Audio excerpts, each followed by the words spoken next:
Hello everyone, welcome back to my channel. I have posted no commentary gameplay and also been posting commentary on the different antagonists within the Outlast trials.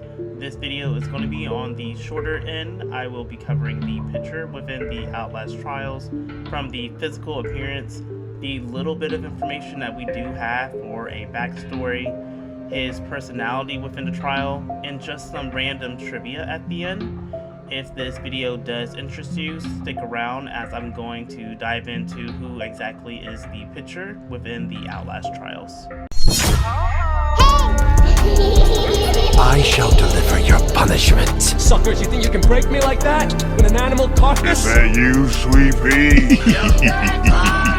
You should have thrown down this bounty, Talos. I'll see you soon.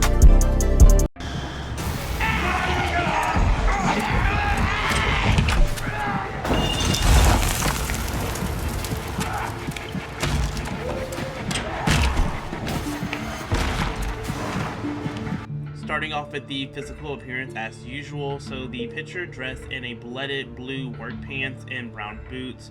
He has straps on his chest that are holding up 3 gas canisters on his back.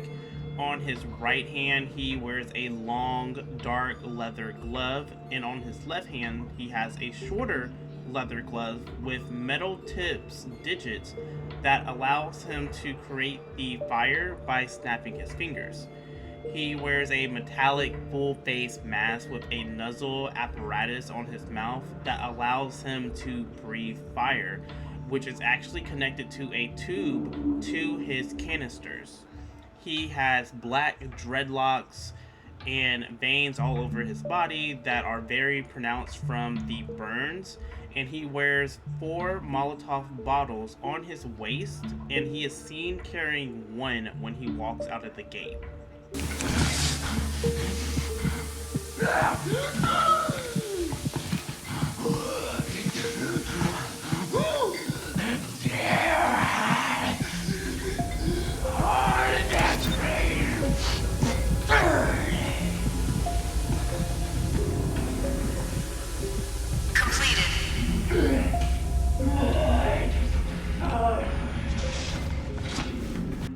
When it comes to their background story, we're not given a lot of information compared to the prime assets within the trials.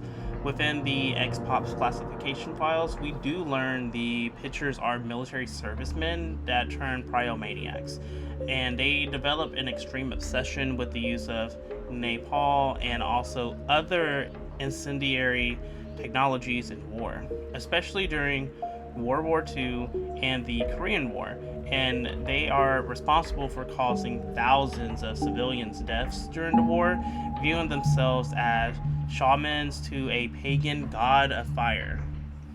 Now, as I've mentioned, they view themselves as shaman to a pagan god of fire.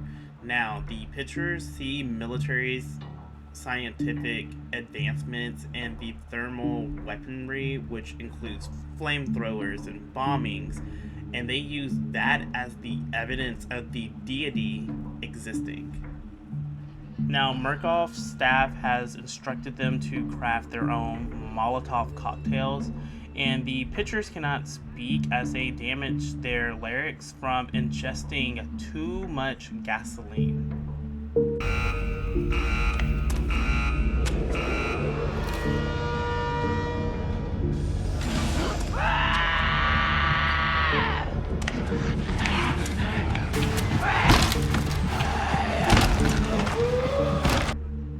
Diving into the personality of the pitcher within the trials, so he is similar to the pusher when it comes to him occasionally emerging from the gate at any point during the trial.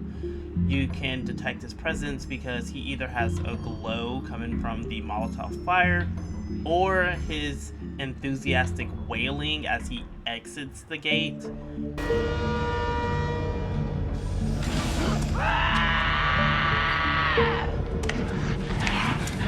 Unlike the pusher and also the imposters, the pitcher stays in the trial a little bit longer.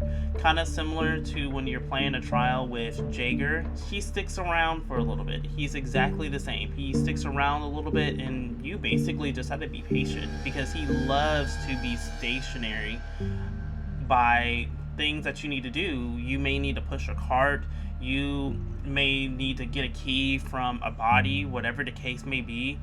He will stick around there for a little bit before he officially leaves the area, or you will just have to make him chase you to get him to get away from the objectives that you're trying to achieve. Similar to Franco, he can try to predict where you're going or where you're headed by throwing a Molotov in your direction, especially if you lose sight of you in the darkness.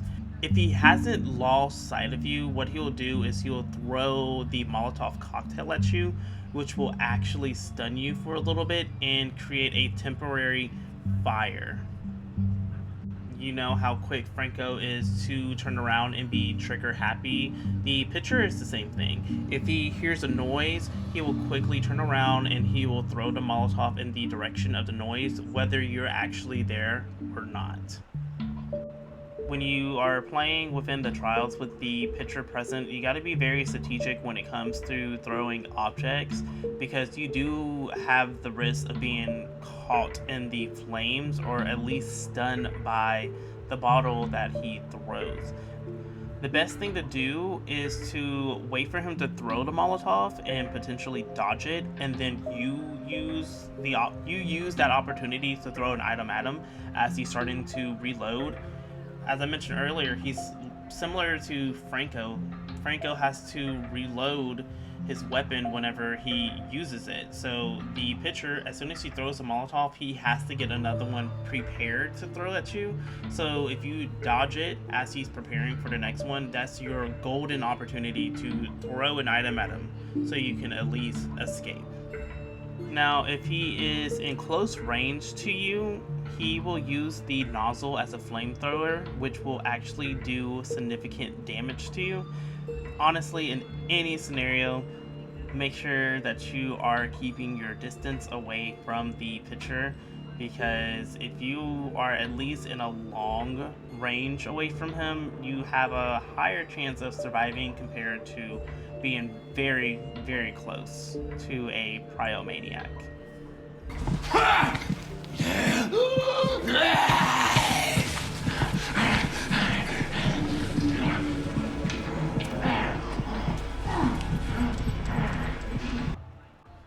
And now I'm going to end this video off with some random trivia, as I typically do. So the first random piece of trivia that I found out is within some of his dialogue. I never really caught any dialogue from him, but if I do catch it, I'm definitely going to keep my ears open for this. But he makes references to Sydney and also Alan, which apparently are the leading figures in the project MK Ultra. The pitcher, we can all assume that it's the same name that is used in sports, basically in baseball. So with him being called the pitcher and how he throws those Molotovs at you, it just makes perfect sense. He's not the first pyromaniac. If you played the first Outlast, we all know the first pyromaniac was the patient that was in the cafeteria, and the cafeteria was on fire and you had to go find the water sprinkler and run into Chris Walker and everything. But I had to burn it. All of it. Murkoff took so much from us. Used us. Turned us into these things because nobody cares about a few forgotten lunatics. So let it burn. Burn the whole goddamn thing down. Get out. If you want to live, you can get out through the kitchen. The pitcher is the second Outlast character to be a pyromaniac, and he's also the second range enemy within the Outlast trials, which we all know the first one is Franco. And that is all that I wrote for today's video. If you made it this far, thank you so much for liking my content.